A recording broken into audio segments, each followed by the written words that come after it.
Elixir Sulfanilamide, a deadly mistake in medical history. Today, when you are asked to take certain medications, you are always able to find if they are FDA approved or not. But this wasn't the case in 1937, until one deadly incident forced the public to understand the need for this service. The drug sulfanilamide was growing in popularity for fighting off streptococcal throat infections. The only downside of this drug was that there was no liquid form. The only form available on the market was a pill that did not have the most pleasant taste and was sometimes hard for children to take. So to solve this problem, the Elixir Company's chemist Harold Watkins created a sweet raspberry-tasting liquid of sulfanilamide called Elixir Sulfanilamide.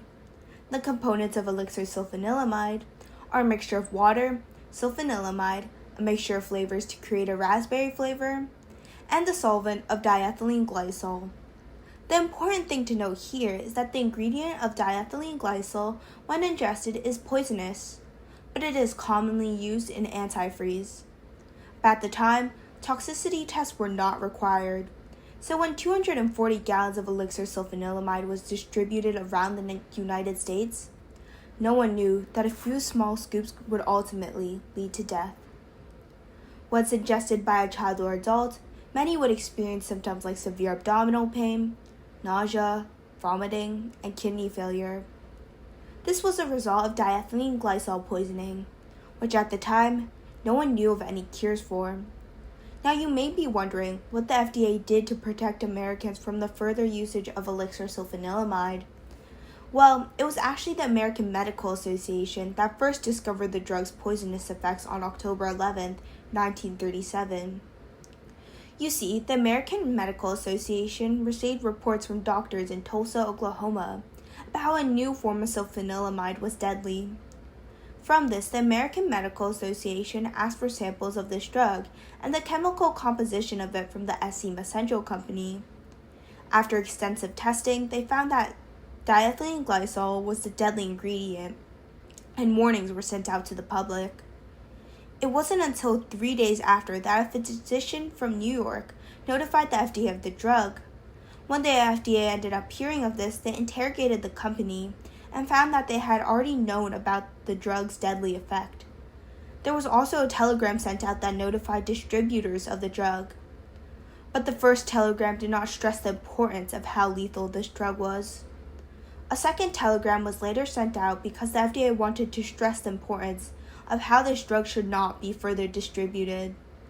The FDA did end up trying to seize all of Elixir Sulfanilamide so that no one else would be harmed, but the only reason they had the power to do this was because of a technicality. The title of Elixir was supposed to be used for drugs containing alcohol. Since Elixir Sulfanilamide did not contain alcohol, the company Elixir was only breaking the law based on a technicality. Through the FDA's hard work and effort, almost all of the Elixir Sulfanilamide distributed was accounted for. The only missing amount was what the patients who took this drug ingested. A total of 105 people died because of the use of the drug, and Harold Watkins, the chemist who created it, committed suicide. The Elixir Company also faced lawsuits with the family of the consumers of the drug. One of these lawsuits being Wilson versus Messenger's of 1942. This incident clearly proved that something had to be done to the current legislation.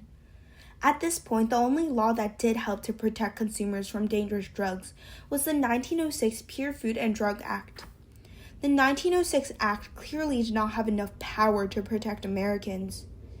The FDA was lucky this time that they could have done something to prevent more fatalities. Something had to change, but the question was, what should change from this incident? What should the FDA do in order to prevent something like this from happening again? How will Americans be protected, and will they ever be protected?